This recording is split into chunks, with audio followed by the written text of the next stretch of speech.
is Pauline, and I'm from Mimi's Restaurant and Bar. Today we're going to be cooking Nigerian jollof rice with the Friendly Food Club. We're cooking Nigerian jollof rice. Okay, so for today, to make the Nigerian jollof rice, we've got the basmati rice here. We've got chopped tomato, onions, sorry. We've got the bell peppers. For our beef, we've got shin beef, which is really good and tasty. And we've got the Knorr cubes and star Maggi cubes, which we're going to be using. We've got the all-purpose seasoning. We've got chopped tomatoes as well. We've got the smoked paprika. We've got ginger. We've got a paste as well. And also we've got the garlic. We've got curry. We've got thyme. We've got more onions to cook with the beef. And we've got Scotch bonnet pepper, which is really hot, and we've got the bay leaf.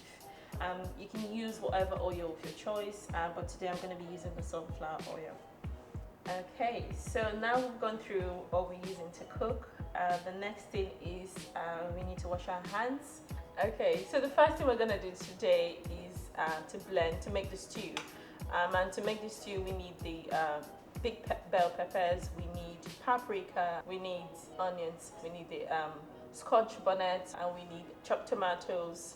So all these together, blended, cooked, or you can stew them, whichever is your choice. And then bam. You can make them in batches, which I do sometimes.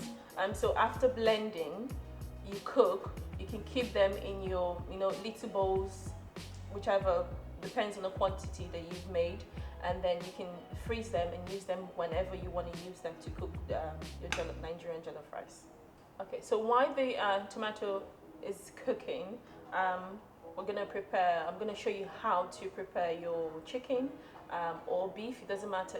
Again, it's up to you what you want to use, but for today we're using a shin beef, which is very good. So to cook the meat, we need to blend the garlic, we need to blend the ginger, and one onion as well. When that's all blended, then we need to put the beef in the pan with the blended ginger and garlic and onion. Put a little bit of water in it. You put your curry and allow it to cook for about 40 minutes, depends on, so as you need to check every now and again to see if it's been cooked, and then with salt to taste, and then with the Knorr cubes, and all ready for you. So this is our basmati rice, which I mentioned earlier. How to prepare the rice: it needs to be washed, and basically the reason why we use hot water to do it is just to take off a little bit of starch in it, and at the end of the day you notice that the rice is not like sticky together. They're all gonna be separate, that's how we need the Nigerian jollof rice to come up with. So so hot water and the basmati rice. So after leaving the rice for about 5 minutes or thereabout, you can drain the water out, the hot water out of it, and then leave the rice to one side. So once the beef is cooked, like properly cooked, we need to take the beef out of the water. So that's going to be our stock for the rice, and put the beef in the pan, which will go into the oven for about 20 minutes until it's lightly brown. Again, do that to your taste, because that's really important. It comes out and it brings out the beauty of the food. Presentation is really important as well.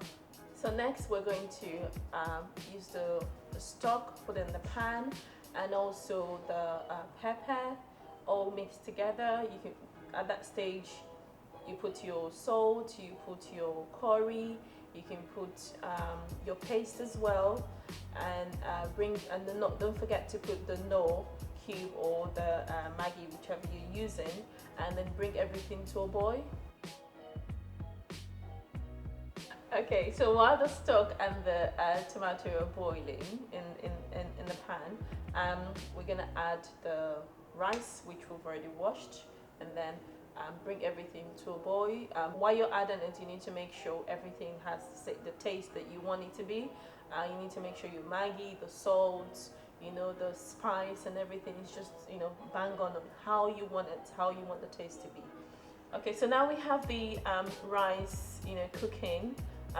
Next thing you want to do is you want to check to see how it's cooking. So you take off the lid and taste the rice to see how soft it is. Once you taste it and you see it's almost cooked, don't add water, because if you put more water it's going to be too soft. So we're going to use a steam to cook it off. You need to put foil paper to cover the rice and put the lid and leave it for about, say, 10 or 15 minutes, and reduce the heat as well, because the steam is going to do the work for you. So once the rice is cooked to your taste, you need to serve the rice in a bowl or whichever you're using, and then add your beef at the side, and then you've got salad. Again, it's optional if you want to use the salad. If you want to go healthy, yes, of course, put in the salad at the side. It comes out, it's a beautiful presentation over there for you, and you're gonna love it. So I hope I've been able to direct you on how to cook the Nigerian jollof rice. Please feel free to send your pictures, your photos into our Facebook page, and comments to the Friendly Food Club. So see you next time when we're cooking another Nigerian dish. So from Mimi's restaurant, bye.